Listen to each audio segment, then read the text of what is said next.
Hey, welcome to Let It Be. I'm Vanessa, and this is my little corner of music YouTube. So it's been a bit. I've basically been offline all summer as far as my channel goes. I've made appearances elsewhere, but most of that was recorded before the summer anyway.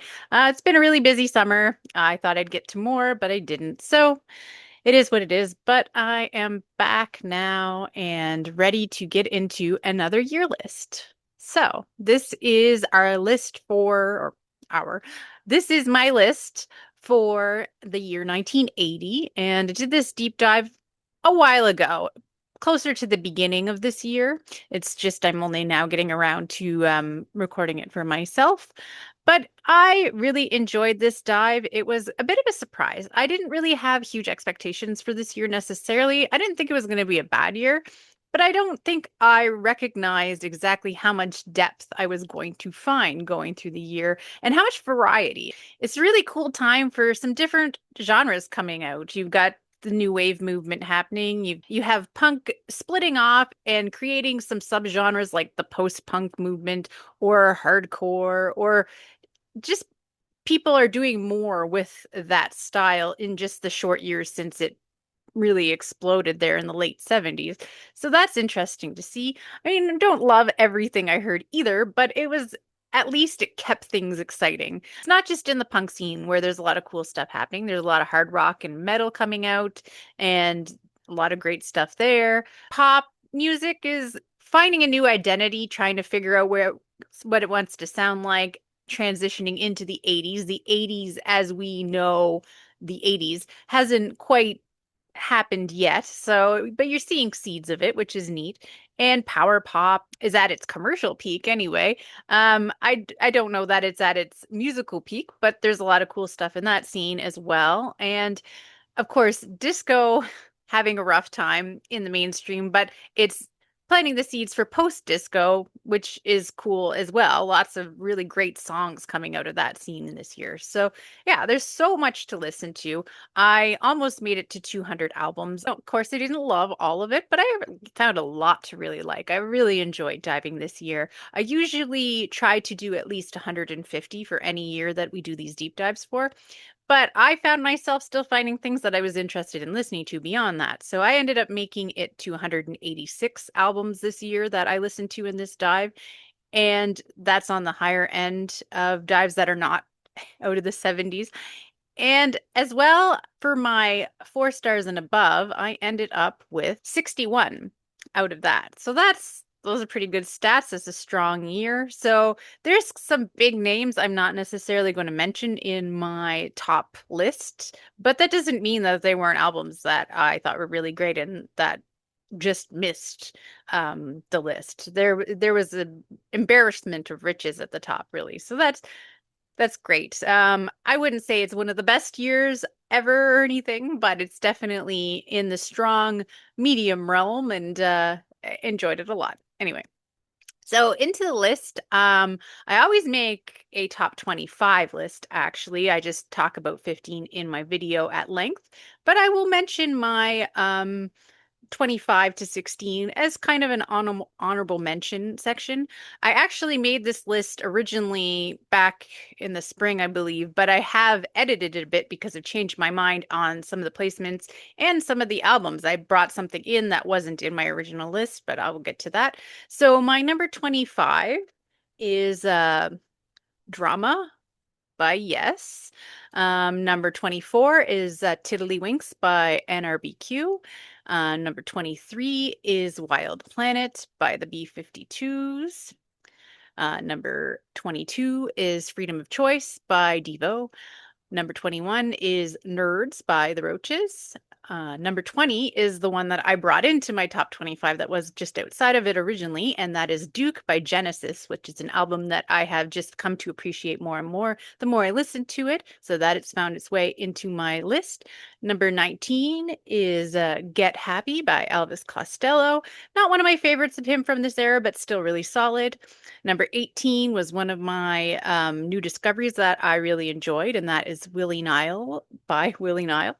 Just great singer-songwriter stuff, and he's still putting out good music. He put out a good album this year, so look out for that. And number 17 is Underwater Moonlight by the Soft Boys.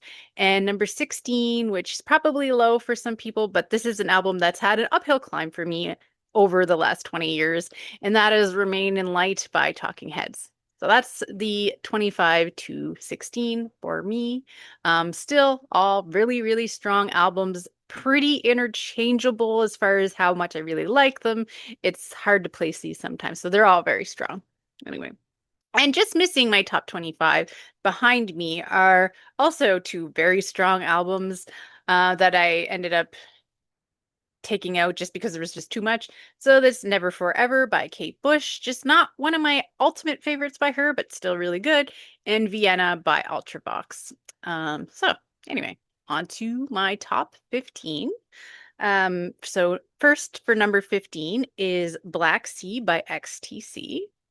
An album I recently talked about in a video I did for Matthew's channel with Matthew and Nick. I did a full run through of the XTC discography. We did it chronologically, but we gave ratings, and if I were to rank them, that one would be my third favorite by the band. Just a really strong album at a really good time in their career. I will link that video that we did in the description here if you're interested. It's a bit of a long video. We get into a lot of detail, but yeah, it's it's definitely gives a little more of my thoughts and their thoughts on XTC. So I think this album it doesn't have any weak moments. I just happen to like two of their other albums a little bit better. But I think this is really strong. There's a lot of great songs like Generals and Majors. Sergeant Rock is going to help me is a cool one. Respectable Street. It's the only thing that is a bit of a nitpicky point for me, and I know that I brought that up in the video, is that I liked the contrast between Colin and Andy's more even songwriting on the previous album, Drums and Wires, and I'm missing that a little bit here, but I still think it's great. They're both really strong songwriters, and this is them at the peak of their powers, coming through, moving a little bit away from that more new wavy post-punk kind of sound they started off with, and bringing in a little more pop influences. And yeah, it's really cool album. Number 15. My number 14 is the only one here that I don't own myself, and that is Argy Bargy by Squeeze. Just a really, really enjoyable album. There's some real pop bangers on here, like Pulling Muscles from the Shell. Um, I Think I'm Go-Go, Farfisa Beat. Those are a lot of fun songs, but there's also a few songs that have a bit more of like a darker tone to them, like Here Comes That Feeling, and the contrast in If I Didn't Love You between the poppier parts and the sort of like darker parts is cool. I just think it's a really solid album, just really enjoyable from beginning to end, goes by super fast, easy listen. Yeah, not a lot to say about it really, but I just think it's just really strong. So that's my number 14. Number 13 is in a totally different realm from that, and that is Ready and Willin' by Whitesnake. Um, this would be my favorite album by them, I think, from what I've heard. I mean, there's a few more I still need to hear, but I've heard a lot of the big ones. And I just think that this is a really great coming together of David Coverdale's new sound from leaving Deep Purple, but John Lord and Ian Pace are here as well. So it's a nice reunion with them. And there's just a really solid, lots of strong songs. And I love David Coverdale's voice. That was a big favorite element to me in that those two lineups of Deep Purple with him and Glenn Hughes, how they interacted with each other vocally and both had their shining moments as well. Obviously, that element is not here, but it still showcases David's talent, and we're not quite into the more cheesier realm that he goes into later, although he does make that work a lot of the time too. So I do still like the 87 album as well. But this is just the best iteration of the hard rock earlier part that I've heard. So, and I've heard most of them, so I'm pretty happy saying that. Number 12, also in the hard rock metal realm, is Heaven and Hell by Black Sabbath. Now, this could have been a disaster. They had been kind of going downhill with the previous album. with Ozzy, their Never Say Die, which is easily the worst album of the early Ozzy era, but it still has good songs. I don't think it's a terrible album, but I think just they were on such a high before that that it is definitely a downturn. So where do they go from there? Everybody's pretty messed up on drugs and issues in their personal lives and stuff.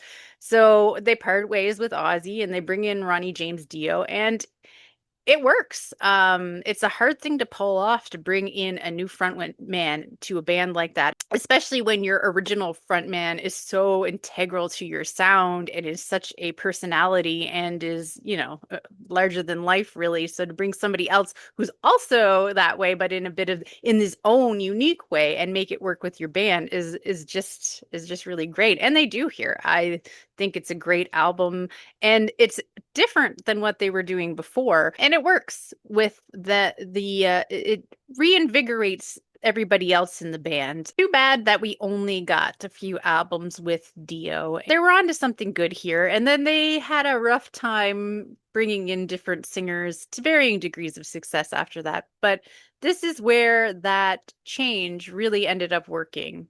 And now on a completely different side, yet again, because this year has so much cool variety happening, I have Los Angeles by X, more in the punk realm. The X is a band that I have long been into. That I bought that album originally over 20 years ago. So it's been part of my repertoire for a while. It's not my favorite X album. I actually like Wild Gift, their album after this, is a little bit more, but it is up there. And what I like about them is they're bringing something different to punk at that time. They have Ray Manzarek from The Doors producing the album and playing organ on it, which is a totally different element for the time, especially. And the shared female and male vocals between John Doe and Exene make for a different sound too. And they bring a different kind of vibe to their musicianship as well. And I really like that about it. It's just something totally different. And that's one thing I've mentioned before in past videos when talking about the punk scene and what I tend to prefer. And it usually tends to be stuff that's a little bit different from what you'd expect from that scene. And that's what tends to catch my attention. So X fits into that, of course. So that is my number 11. And now into the top 10 is where I have Blizzard of Oz by Ozzy Osbourne. It's often a bit of a not contest, but it seems to be people are pretty opinionated about which one they prefer, whether they prefer Blizzard of Oz or Heaven or Hell. It's kind of a natural competition between the two sides of the original Black Sabbath. I slightly prefer Blizzard of Oz. It's just got some really solid songs, some of his biggest and his best songs that you still hear all the time. It's just pretty well close to perfect the whole way through, and it's definitely his best solo album. I've listened to the majority of them. When we lost him recently, I had a whole Ozzy day, and I sat down and listened to the peak period. I went to the mid 90s. I didn't get too much into the stuff after that. I still need to hear a lot of those later ones, but I've listened to all the 80s and 90s, and I'm confident in saying that this is my favorite for sure. It's just, he comes right out the gate with something to prove, I think, and he does it. And of course, you have the legendary Randy Rhoads playing guitar on this album, which is a big part of it too. So it's pretty untouchable as far as hard rock at that time. Now, flipping back to the punk scene. I have another punk album from that year, and it is Dead Kennedys, Fresh Fruit for Rotting Vegetables. Another album that I have had for a very long time. I got into them around the same time as I got into X, I would say, 20-ish years ago. And this is definitely, without a doubt, my favorite album by this band. I like them a lot, but I would say that after this, I never quite find that any of their albums hit me anywhere near as well as this one does. It's just solid from beginning to end. They have a lot to prove. Bring a lot of political themes into their music, of course, and they don't take any prisoners. They are right out there with what they believe and everything. And as well as a lot of really good musicianship on this compared to a lot of the punk scene. So that makes it stand out too. And Jello Biafra just has this charisma to him, and I think he's at his peak powers on this album. And even comparing it to some of these songs that were singles first, I prefer this album version. I just think this is the pinnacle of their recorded career and definitely my favorite by them. And number eight, into another shifting gears again, is my Todd Rundgren selection of this year, and that is Adventures in Utopia by Utopia, one of my favorite albums by the band. They went through a bunch of different phases. They started off doing more of a prog thing, and then they quickly moved into more of a pop rock thing. And this is where I think it just one of the times that it really blends together perfectly. They were originally making a soundtrack for some sort of show or something like that that didn't end up happening. So there is a lot of thematic tie-ins to the album's content, the lyrical content, and just the themes. And that is not necessarily what makes it great. It's kind of fun. It's fun that you can imagine it as the soundtrack to this TV show, but also the songs are just killer on here. Just super catchy and get better and better the more I listen to them. And this is where I think they really came together as a band, and everybody's contributions really just worked really well together. And they have other albums that I like a lot too. I really like the self-titled Utopia from 1982 as well. So it's kind of in competition between this one and that one is my favorite Utopia album. One of those albums where I can just look at the track list and immediately hear most of the songs in my mind. And that's always what you really want from a more of a pop rock kind of album. So I think they really deliver on this album. And yeah, it's my number eight. Number seven is someone who I don't necessarily say that I don't like, but not somebody I ever expected to find on one of my top 10 lists before hearing this album. And that is Making Movies by Dire Straits. Easily my favorite album by them. It was pretty blown away when I heard it the first time. I knew some of the songs off of it, but I'd never actually listened to the whole thing. And I really couldn't believe I liked it so much. Not, and that I'm not trying to sound like I want to diss Dire Straits. I do like other Dire Straits stuff, but I thought there was a bit of a ceiling on how high it could go for an album for them, and this blew that ceiling off. So definitely my favorite album by them. Just really, I think that everything that they were doing really comes together on this album. Most of the songs are on the longer side, which is something that they did on other albums as well, but they're just captivating and super catchy, and you immediately really get into the album. Something like Skate Away is just a banger of a song. So it's just really nice to be really impressed by this album, and it's continuing to get better for me the more I've gotten to know it. So that is my number seven, Making Movies. Number six is Dirty Mind by Prince. One of my favorite Prince albums. I like it's sort of singular in his discography. I mean, had a huge discography and he goes into many different directions. I've heard them all, so I can definitively say that. Sometimes it's successful for me, sometimes it's really not. But Dirty Mind is one that really comes together. I like that lo-fi thing that he's doing here, and his songwriting is great on this album. And it brings a little bit of a kind of a rocking vibe to his music, and that probably was pretty unexpected at the time, given his first few albums being a little more in the post-disco R&B kind of realm. I think maybe it would have been surprising for people at the time.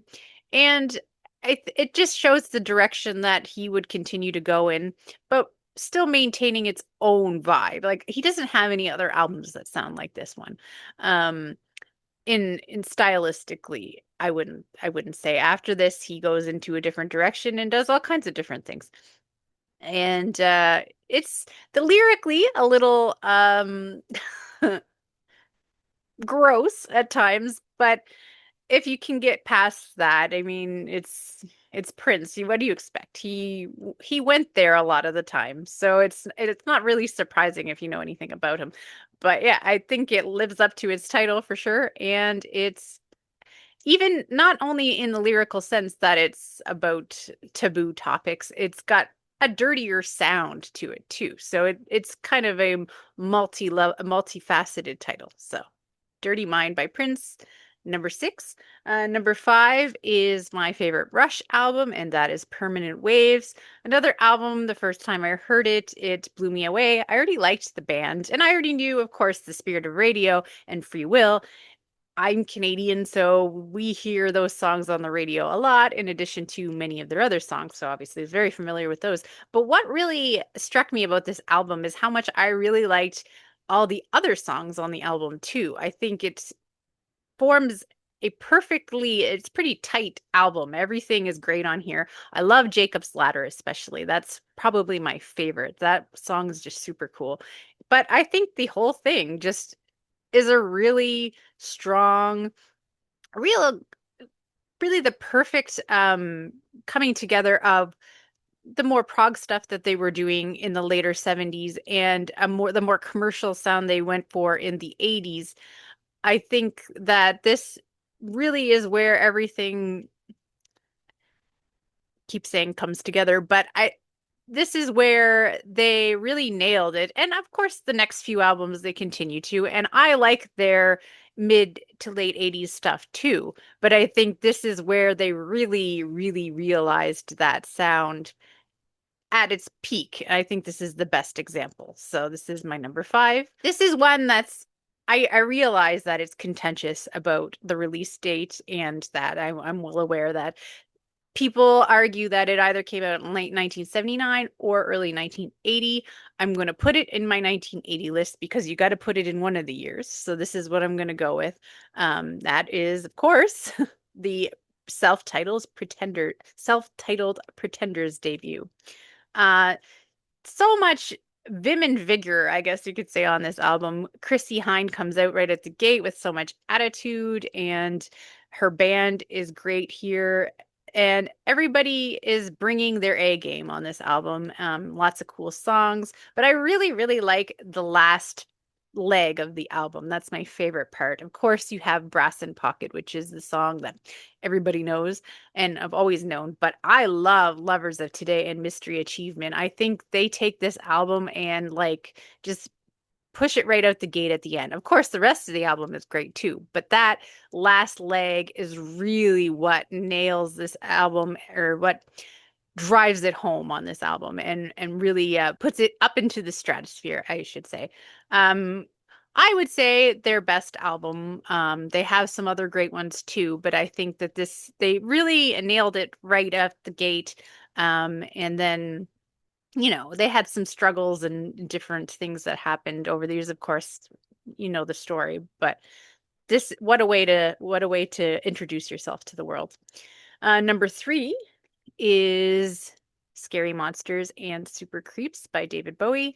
I love this album. Ashes to Ashes has long been a favorite song, like many, many years. I would put it on a lot of mixes back when I was younger, but that's not the only thing that's great about this album. This whole album is great from beginning to end. And it is another one, like some of the other albums I mentioned here, that's like a perfect bridge between some eras.